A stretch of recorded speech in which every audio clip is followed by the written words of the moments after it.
Hello दोस्तों, आपका अपने चैनल A2S एकेडमी पे मैं बलवंत कुमार आपका हार्दिक स्वागत एवं अभिनंदन करता हूं। जैसा कि इसके पहले आप वीडियो हमारी कंटिन्यू देख रहे हैं और इसके पहले मैंने कुछ आंगिक प्रश्न करवाए थे, ठीक है। और आज का जो हमारा टॉपिक है बेटा वो क्या है, वैद्युत क्षेत्र है। अभी तो हम जब ये पूरा चैप्टर कंप्लीट करेंगे बेटा तो कहीं ना कहीं सारी चीज़ों को इंक्लूड करके एक बहुत अच्छा आपको जो है कंटेंट मिलने वाला है, ठीक है। तो यहाँ पे जो हम लोग का टॉपिक है बेटा वो क्या है, वैद्युत क्षेत्र। क्या है भाई, वैद्युत क्षेत्र। अब कोई पूछे कि वैद्युत क्षेत्र क्या है, नाम क्या है बेटा, आप इस चीज से तो परिचित हो गया है, ध्यान रखना। इस चीज से आप परिचित हो कि नहीं, बोलो भाई, समझ में आ रहा है कि नहीं। आप इस चीज से बिल्कुल परिचित हो। क्षेत्र क्या है, समझ में आया। अब दिक्कत ये होती कैसे बताएं हम। जैसे कोई पूछ ले तुमसे कि तुम्हारा क्षेत्र क्या है, ठीक है। अगर भाई कोई बच्चा बैठा रहे और आप उससे पूछ लो भाई तुम्हारा क्षेत्र क्या है, और भाई अपना क्षेत्र नहीं पता, वैद्युत का क्षेत्र पढ़ने चल रहे हैं, कैसी विडंबना है ये। कोई अगर तुमसे पूछ ले तुम अपने क्षेत्र की परिभाषा दो, समझ में आया। तो उस स्थिति में आप लोग जो है क्या कहते हैं, घबरा जाते हो। तो देखो, जहां तक हमारा प्रभाव होता है, मेरी बात समझना ध्यान से, एक सिंपल सी लैंग्वेज में समझा रहा हूं कि जहां तक हमारा प्रभाव होता है वो क्या होता है, हमारा क्षेत्र होता है। बात समझ में आई कि नहीं आई। जहां तक हमारा प्रभाव होता है बेटा वो हमारा क्षेत्र होता है। उसी तरीके से जहां तक वैद्युत आवेश का प्रभाव होता है, ध्यान रखना, जहां तक वैद्युत आवेश का प्रभाव होता है, ठीक है। बात समझ में आई ना।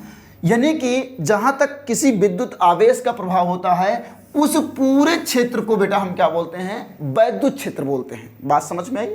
यानी कह सकते हैं कि ऐसा क्षेत्र, सिंपल सी परिभाषा में बता रहा हूं, ध्यान देना, ऐसा क्षेत्र, ठीक है, ऐसा क्षेत्र जहां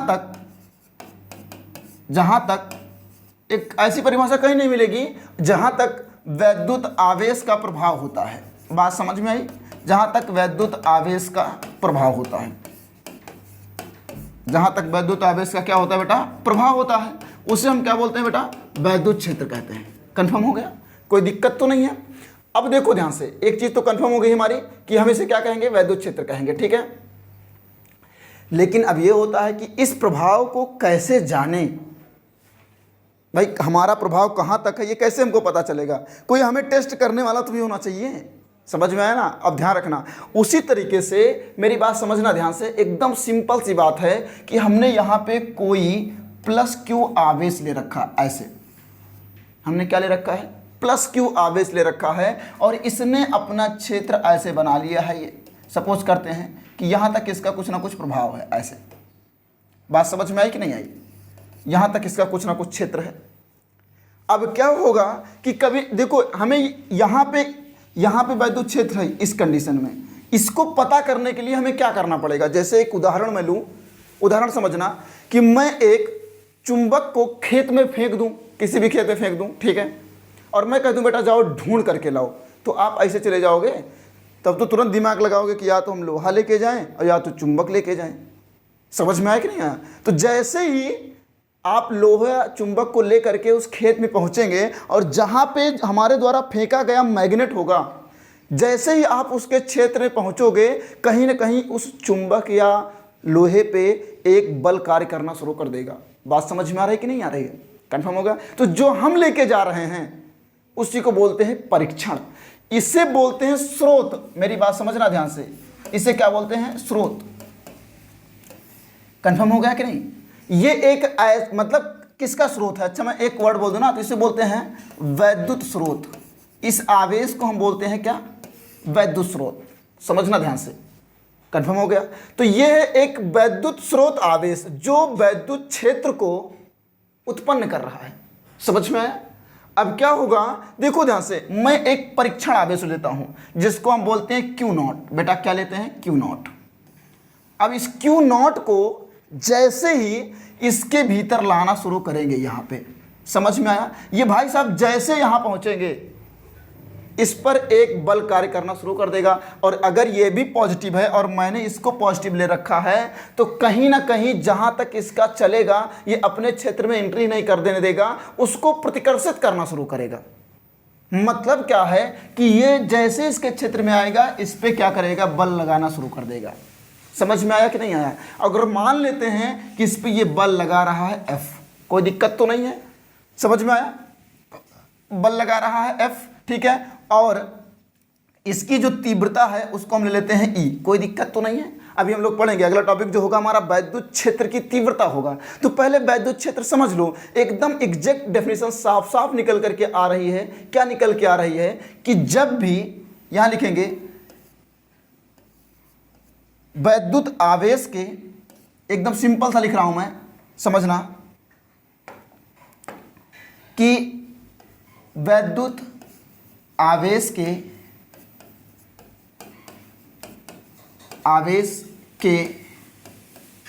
आसपास का वह क्षेत्र, एकदम सिंपल समझना, आसपास का वह क्षेत्र, ठीक है बेटा, वैद्युत आवेश के आसपास का वह क्षेत्र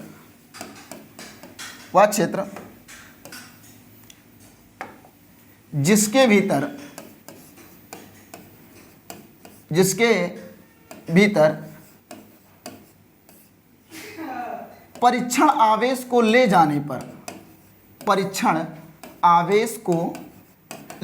पर, मेरी बात समझना, परीक्षण आवेश को ले जाने पर, ठीक है ना, परीक्षण आवेश को ले जाने पर उस पर एक विशेष बल कार्य करना प्रारंभ कर दे। एक, बस लिखने का तरीका समझना, उस पर एक विशेष बल कार्य करना प्रारंभ कर दे। बात समझ में आई? कार्य करना प्रारंभ कर दे। बात समझ में आ गई बेटा? ठीक है ना। उसी क्षेत्र को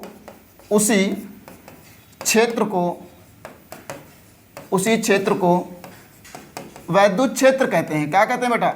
वैद्युत क्षेत्र कहते हैं। बात समझ में आई कि नहीं आई? कोई दिक्कत तो नहीं है? उसी क्षेत्र को क्या कहते हैं? वैद्युत क्षेत्र कहते हैं। कंफर्म हो गया कि नहीं हो गया? कोई डाउट तो नहीं है? कोई कंफ्यूजन तो नहीं है?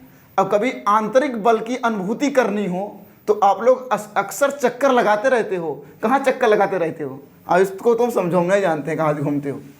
ठीक है ना। इधर देखो ध्यान से। अब वैद्युत क्षेत्र किसे कहते हैं? कंफर्म हो गया कि नहीं हो गया? कंफर्म हो गया। अब आगे चलते हैं बेटा, देखो ध्यान से। जब हम वैद्युत क्षेत्र को पढ़ लेते हैं तो ये क्षेत्र के, इस क्षेत्र को गुण बताने के लिए एक हमारे पास और भौतिक राशि आती है जिसको हम बोलते हैं बेटा वैद्युत क्षेत्र की तीव्रता। क्या बोलते हैं? बहुत अच्छा टॉपिक है, वैद्युत क्षेत्र की तीव्रता। अच्छे से समझना, वैद्युत क्षेत्र की तीव्रता। ठीक है, आते हैं वैद्युत क्षेत्र की तीव्रता पे।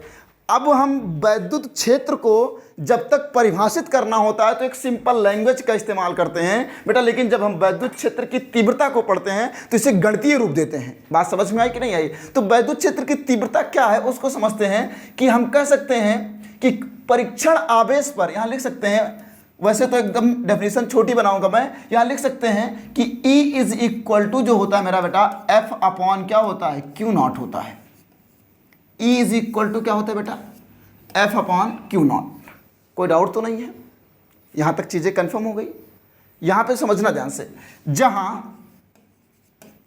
जहां ठीक है, लिख सकते हैं जहां E बराबर क्या है? वैद्युत क्षेत्र की तीव्रता। E बराबर क्या है बेटा? वैद्युत क्षेत्र की तीव्रता। समझते रहना ध्यान से। E बराबर है वैद्युत क्षेत्र की तीव्रता। F क्या है? हम बोल देते हैं बल। केवल क्या है बेटा? बल है। हमें अगर ऐसे बोलो खाली बल है ना तो गड़बड़ा जाएगा सिस्टम। समझ में आया कि नहीं आया? देखो काहे के लिए गड़बड़ हो जाएगा। अब मैं तुमसे एक क्वेश्चन पूछूं कि भाई फलाने कौन है, तो तुम कह दो इंसान है। अब हम गलत भी तो नहीं काट सकते हैं ना आंसर।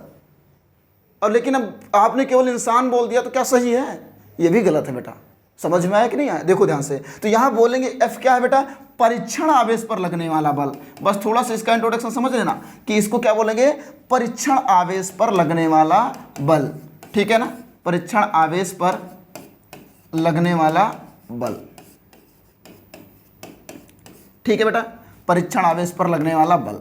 और आपको मैं पहले ही बता चुका हूं कि जो Q नॉट है बेटा वो क्या है? कोई बोले Q नॉट क्या है तो आप कह सकते हो परीक्षण आवेश। बात रही इसकी परिभाषा की तो दो परिभाषाएं हैं। बात समझ में आई कि नहीं आई? बात रही इसकी परिभाषा की तो इसकी दो परिभाषाएं हैं। ठीक है ना, देखो ध्यान से। कहीं ना कहीं क्या है, पहली परिभाषा क्या है कि ये क्या है, बल है और ये नीचे क्यू नॉट है, तो हम कह सकते हैं कि परीक्षण आवेश पर लगने वाले बल तथा परीक्षण आवेश के अनुपात को वैद्युत क्षेत्र की तीव्रता कहते हैं। एकदम छोटी सी परिभाषा, जिसको बोलते हैं गरीबों की परिभाषा।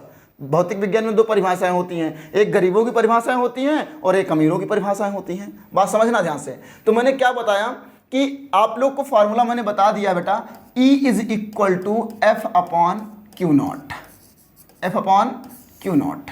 बात समझ में आ रही है कि नहीं आ रही है? देखो ध्यान से। अब जैसे तुमसे मैंने कहा ना कि परीक्षण आवेश पर, परीक्षण आवेश पर, परीक्षण आवेश पर लगने वाले बल तथा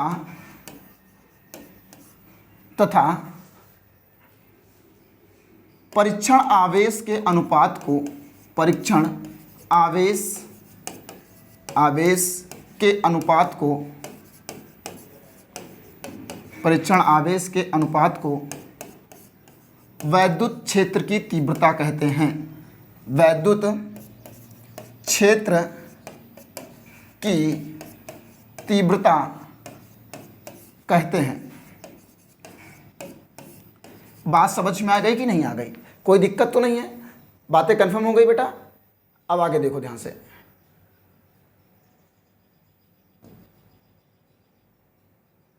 ठीक है, यहां पे क्या बोलेंगे कि परीक्षण आवेश पर लगने वाले बल तथा परीक्षण आवेश के अनुपात को वैद्युत क्षेत्र की तीव्रता कहते हैं। एक परिभाषा यह हो गई, कंफर्म हो गया कि नहीं हो गया? अगली परिभाषा कह सकते हैं कि एकांक परीक्षण आवेश पर, एकांक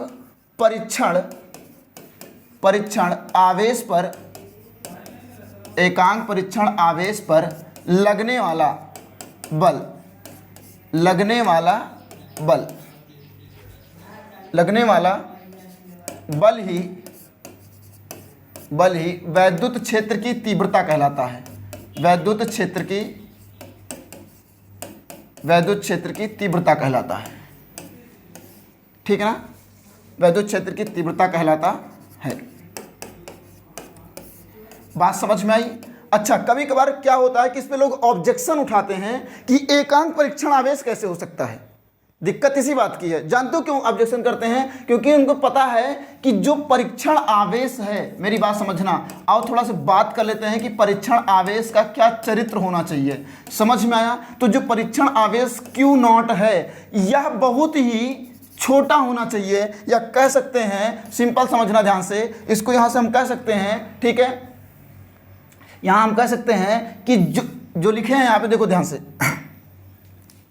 ठीक है। परीक्षण आवेश में अगर देखें तो यहां से हम पहली चीज, पहला पॉइंट इस पे यही बोलेंगे कि वैद्युत, यहां पे आवेश स्रोत बोला था ना मैंने, देखो ध्यान से, यानी कि आवेश स्रोत की तुलना में, ठीक है ना, या कह सकते हो स्रोत आवेश की तुलना में, ठीक है। तो यहां ऐसे भी लिख सकते हैं, चलो देखो ध्यान से,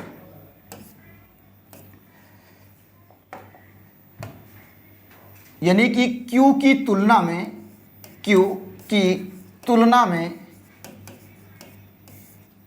Q की तुलना में Q नॉट बहुत छोटा होना चाहिए।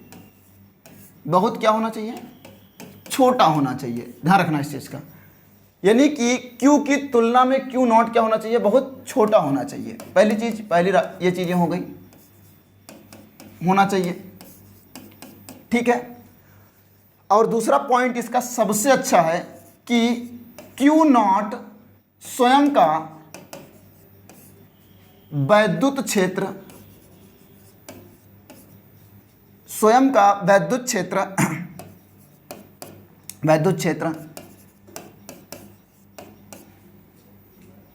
बहुत कम रखे या बहुत कम उत्पन्न करे, बहुत कम उत्पन्न करे, बहुत कम उत्पन्न करे।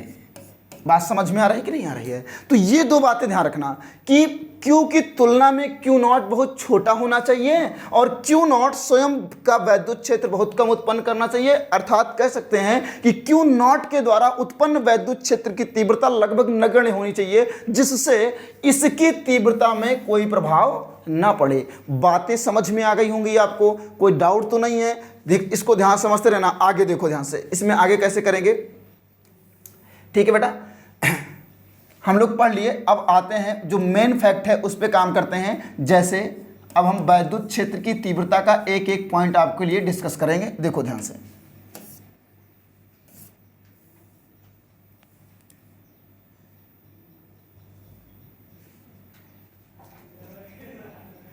चलो देखो यहां से हम कह सकते हैं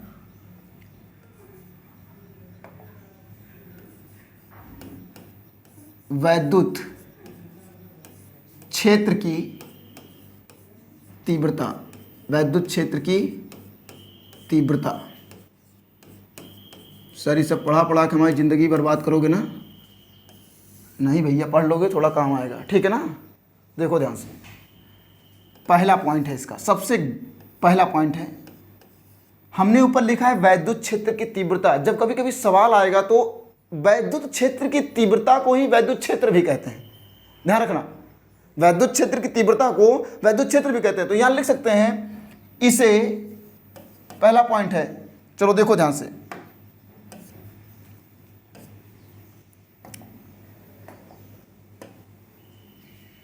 इसे सामान्य भाषा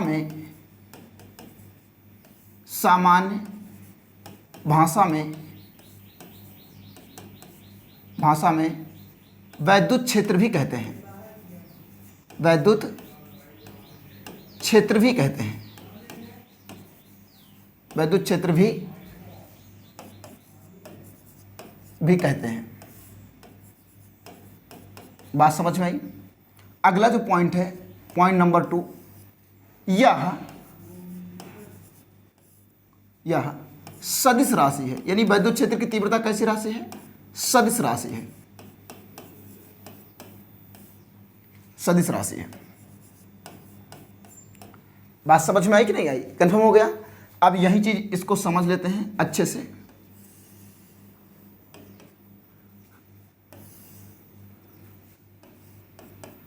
प्लस क्यू आवेश के कारण,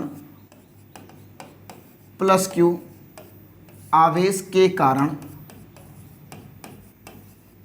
प्लस क्यू आवेश के कारण वैद्युत क्षेत्र की तीव्रता की दिशा, वैद्युत क्षेत्र की तीव्रता की दिशा बाहर की ओर होगी। ये सब चीजें ध्यान रखना, बाहर की ओर होगी, बाहर की ओर होगी, ठीक है ना? और आपको पता है इसका जस्ट अपोजिट लिख सकते हैं यहीं पे कि माइनस क्यू आवेश के कारण, माइनस क्यू आवेश के कारण, माइनस क्यू आवेश के कारण इसकी दिशा, इसकी दिशा किसकी दिशा? वैद्युत क्षेत्र की तीव्रता की। इसीलिए एक लाइन ऊपर ऊपर पूरा हमने किया है, तो लिख रहे हैं माइनस क्यू आवेश के कारण इसकी दिशा अंदर की ओर होगी, अंदर की ओर होगी, ठीक है? अंदर की ओर होगी। बात समझ में आई कि नहीं आई? कोई दिक्कत तो नहीं है? कंफर्म हो गया? देखो ध्यान से, यहां पे जैसे मैंने कोई प्लस क्यू आवेश ऐसे ले रखा है, तो जो वैद्युत क्षेत्र की तीव्रता होगी वो हमेशा इसकी दिशा किधर होगी? बाहर की ओर, ई वेक्टर। कंफर्म हो गया? कोई डाउट, कोई कंफ्यूजन नहीं है? और यहीं पे अगर हमने माइनस क्यू आवेश ले रखा है ऐसे, तो इसकी दिशा बेटा क्या होगी? हमेशा ध्यान रखो, हमेशा कैसी होगी? अंदर की ओर होगी। तो दिशा को थोड़ा से आप लोग ध्यान रखना, क्योंकि न्यूमेरिकल वगैरह बेटा इसी पे लगेंगे, इसमें कोई दिक्कत तो नहीं है। कंफर्म हो गया? अब अगर देखो दिशा वाली बातें कंफर्म हो गई होंगी तो हम आगे चलते हैं, लिखते हैं इसका मात्रक एवं विमा, ठीक है ना, लिखते हैं, ठीक है, मात्रक एवं विमा, मात्रक एवं विमा, अच्छे से समझते रहो, बढ़िया मजा आएगा, ध्यान रखना, ठीक है ना, मात्रक एवं विमा, ठीक है। देखो ध्यान से, हमने फार्मूला पढ़ाया ना, यहीं पे देखो, E इज इक्वल टू, बेटा आप लोगों ने पढ़ा F बाय क्यू नॉट, क्या पढ़ा, F बाय क्यू नॉट, कोई दिक्कत तो नहीं है। उसके बाद में E इज इक्वल टू, जो F है वो क्या है, बल है, बल का मात्रक क्या होता है, बोलो, कक्षा 12 में पहुंच गए हो, अचानक कोई खड़ा कर दे कि बल का मात्रक बताओ तो एकदम सिट्टी पिट्टी गुम हो जाती है ना, समझ में आया कि नहीं आया। देखो ध्यान से, बल का मात्रक क्या होगा बेटा, न्यूटन, क्या होगा, न्यूटन, और आवेश का मात्रक क्या होगा, कूलाम होगा, बात समझना।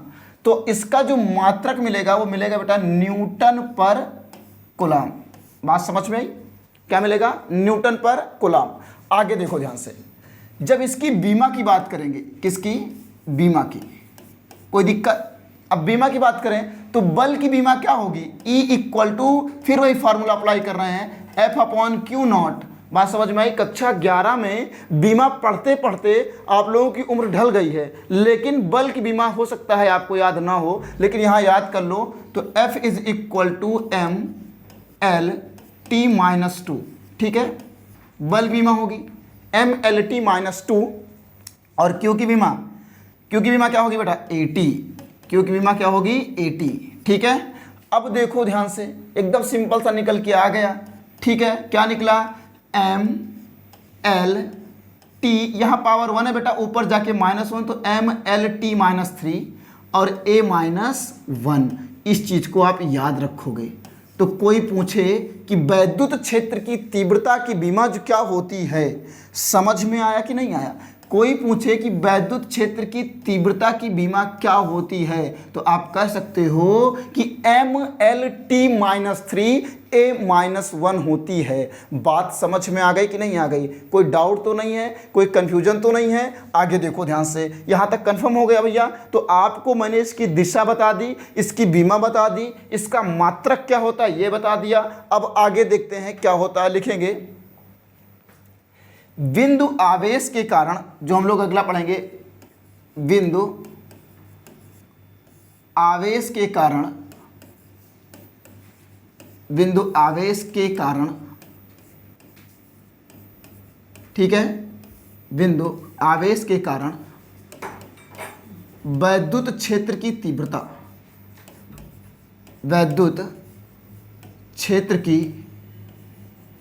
तीव्रता,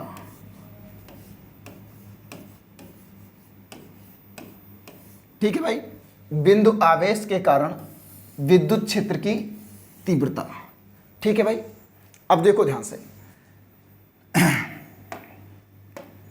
हमने क्या किया कि ये हमारा कोई बेटा Q है, ठीक है, ये हमने कोई प्लस Q आवेश ले रखा है, ठीक है, और मान लेते हैं कि इसी से स्मॉल r दूरी पे, ऐसे स्मॉल r दूरी पे कोई बिंदु Z है, अच्छे समझना, कोई बिंदु Z है जहां पे वैद्युत क्षेत्र की तीव्रता E निकालनी है, समझना ध्यान से, जहां पे वैद्युत क्षेत्र की तीव्रता E निकालनी है, ठीक है। तो हमको पता है कि हम कब निकाल पाएंगे कि भाई कहीं ना कहीं हमारे पास परीक्षण आवेश होना चाहिए, तो परीक्षण आवेश दूर था, उसको जैसे यहाँ लाएंगे इस पे बल कार्य करना शुरू कर देगा। तो मान लेते हैं कि परीक्षण आवेश हमारा Q0 इस बिंदु पे है, कोई दिक्कत तो नहीं है। तो ये बेटा हो जाएगा, देखो ध्यान से, ये पूरा पॉइंट हमने ले लिया A और ये पॉइंट हमने ले लिया, ये तो Z हमने दे ही दिया है, ठीक है। चलो देखो, तो यहाँ लिख सकते हो कूलाम के नियमानुसार, अच्छे समझना, ठीक है, कूलाम के नियमानुसार, कूलाम के नियमानुसार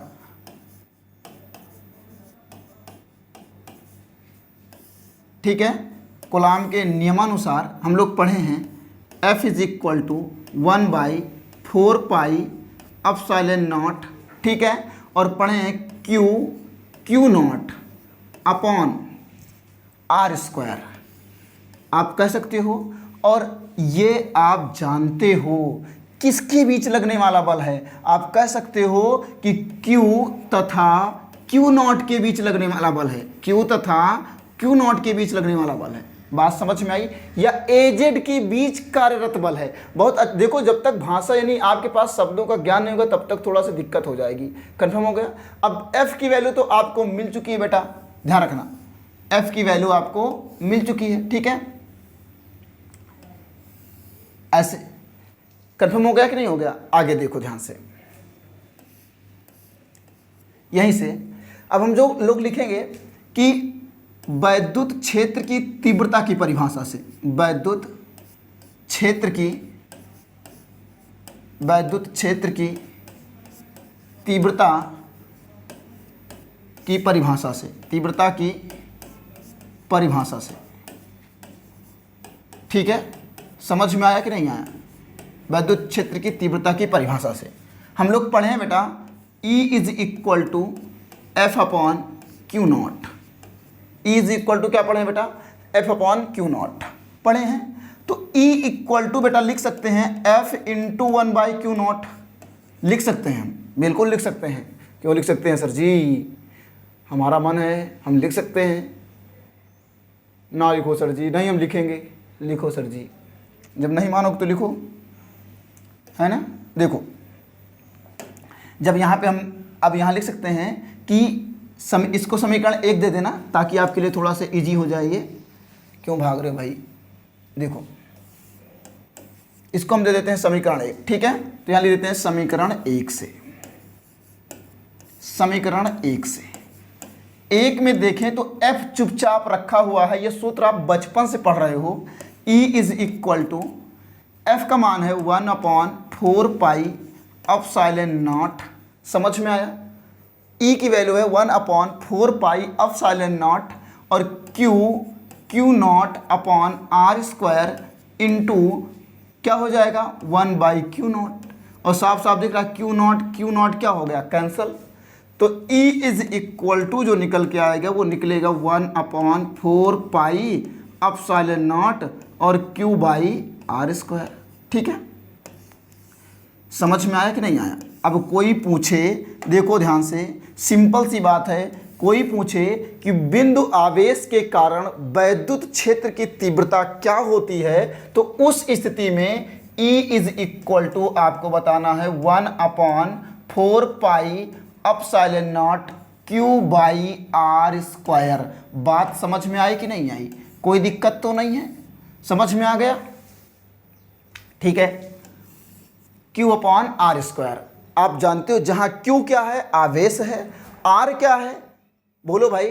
कह सकते हैं कि परीक्षण आवेश और जो स्रोत आवेश है उसके बीच की दूरी है। कोई डाउट, कोई कंफ्यूजन नहीं होना चाहिए। देखो ध्यान, सबसे मजे की बात क्या मिल रही है कि जो E है वो R के क्या है? व्युत्क्रमानुपाती है। E व्युत्क्रमानुपाती 1/r²। समझ में आ रहा है कि नहीं आ रहा है? मतलब कि अगर हम R का मान क्या करते जाएंगे? बढ़ाते जाएंगे, बढ़ाते जाएंगे, बढ़ाते जाएंगे। समझते रहना, R का मान इंक्रीज करते जाएंगे।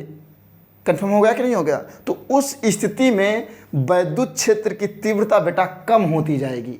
समझ में आया कि नहीं आया? वैद्युत क्षेत्र की तीव्रता क्या होती जाएगी? कम होती जाएगी। और बढ़ाते बढ़ाते बढ़ाते बढ़ाते सपोज करो कि अगर ऐसे लिख दिया जाए यदि, ठीक है ना, यदि ऐसे लिख देते हैं, ठीक है, तो लिखेंगे क्या? R is equal to infinity. तो उस कंडीशन में E जो होगा वो किसके इक्वल आ जाएगा? बोलो भाई, E किसके इक्वल आ जाएगा? 0 के।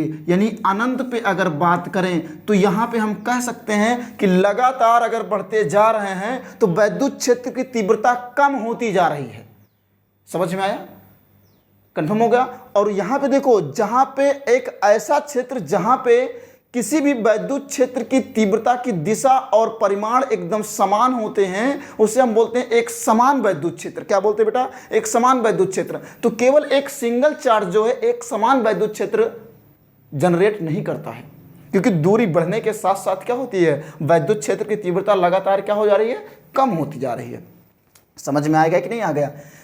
आ गए हो सर जी, देखो ध्यान से, अगर आ गया होगा तो थोड़ा ध्यान से पढ़ लेना, ठीक है ना। तो ई जो है क्या है, देखो ध्यान से, मैंने बताया ना कि जो ई है अगर कंटिन्यू, मतलब यहाँ पे हमने क्या बताया कि आर अगर कंटिन्यू इंक्रीज करते जाएंगे तो ई जो है एक ऐसा समय आएगा कि जब हम आर इन्फिनिटी लेंगे तो ई की वैल्यू क्या आ जाएगी, 0 आ जाएगी। क्योंकि हमको पता है बेटा कि 1/∞, कुछ लोग इसमें भी डाउट हैं, 1/∞ की वैल्यू क्या होती है, 0 होती है। जानते हो कि नहीं, 1/∞ की वैल्यू क्या होती है, 0 होती है। कोई दिक्कत? अब यहीं पे देखो ध्यान से, ऐसे कभी कभार ऑब्जेक्टिव में ग्राफ दे देगा, तो ये हो गया हमारा ई और ये हो गया आर, और जब कभी ग्राफ में पूछे तो हमको पता है कि जब हम आर बढ़ाएंगे तो ई क्या होगा, कम, तो ग्राफ कुछ ऐसे बनेगा, ऐसे। ध्यान रखना, ये ई और आर के बीच का क्या है बेटा, ग्राफ है। समझ में आ गया कि नहीं आ गया? तो हमने एक्स एक्सिस पे आर को शो कर दिया है और ई पे हमने मतलब वाई एक्सिस पे किसको शो कर दिया है, ई को शो कर दिया है। कोई डाउट तो नहीं है, कोई कंफ्यूजन तो नहीं है? अच्छा हाँ, कभी कभी अब आप लोग देखोगे ना, वैद्युत क्षेत्र की सूत्र हमने पढ़ाया ना, ई इज इक्वल टू क्या होता है बेटा, एफ अपॉन क्यू नॉट। तो यहाँ से F is equal to E into Q naught लिख सकते हो। इसी को लिख सकते हो F vector is equal to E vector into Q naught. समझ में आया कि नहीं आया? तो कभी कभार अगर मान लेते वेक्टर फॉर्म में लिखने के लिए फार्मूला आ गया तो चुपचाप लिख देना E equal to 1/4 pi epsilon naught Q by R square into R cap लिख सकते हो ऐसे। बात समझ में आई कि नहीं आई? कोई दिक्कत तो नहीं है? क्योंकि जो यूनिट वेक्टर है एकांक सदिश है, किसको बताता है, दिशा को बताता है। कंफर्म हो गया? और तीसरी कंडीशन, इसको मैंने फार्मूला पढ़ाया। अगला देखो ध्यान से, साफ साफ यहाँ से नजर आ जा रहा है कि जो हमारा क्यू नॉट है बेटा वो बहुत छोटा है। वो क्या है, बहुत ही छोटा है। तो ये फार्मूला कभी कभी ऐसे लिखा रहेगा, सर जी नया फार्मूला बार बार बता रहे हैं, ऐसे लिखा रहेगा लिमिट, ये लिमिट में कहाँ से आ गई, देखो यहाँ रहेगा क्या, limit Q naught tending to 0। मजा आएगा, ध्यान रखना, limit Q naught tending to 0 और एफ अपॉन क्यू नॉट होगा। ध्यान रखना, ये फार्मूला भी होगा, ठीक है। कहीं कहीं ऐसे लिखा रहेगा limit Q naught tending to 0। ये कब की स्थिति है, जब हमारा क्यू नॉट बहुत छोटा होता है। तो E is equal to limit Q tending to 0 F upon क्या हो जाएगा, क्यू नॉट हो जाएगा। बात समझ में आई? तो हमने जो वैद्युत क्षेत्र की तीव्रता थी इस पे काम कर लिया है। मेन आपको इसकी बीमा याद रखनी है, इसका मात्रक याद रखना है, प्लस आवेश के कारण इसकी दिशा क्या होती है वो याद रखनी है, माइनस क्यू आवेश कारण दिशा क्या होती है वो याद रखना है। जीनियस बनना है, थोड़ा सा और आगे सोचना है तो ये फार्मूला याद रखना है। बात समझ में आई? और अच्छे से जीनियस काम करना, एक और अच्छा सा अपने आप में सुधार लाना है तो आपको ये ग्राफ भी याद करना है। तो कुल मिला के, और तीसरी चीज हमने सबसे बड़ी बात क्या बताई कि बिंदु आवेश के कारण जो वैद्युत क्षेत्र की तीव्रता है इसको भी याद रखनी है। और मजाक मत समझो, आप लोग पढ़ाई जो है क्या कहते हैं ऐसे करते रहो। समझ में आया? हम पूरी मेहनत करने के लिए तैयार हैं, क्योंकि आपको पता है कि इस समय का माहौल कुछ दूसरा है। और कहते हैं ना कि घर से बाहर निकलकर जरा देखिए, सिर्फ गमले में मौसम बदलते नहीं, घर से बाहर निकलकर जरा देखिए, सिर्फ गमले में मौसम बदलते नहीं, टूट जाते हैं वही पेड़ तूफानों में जो हवाओं का इशारा समझते नहीं। अगली वीडियो कल होगी। जय हिंद, जय भारत।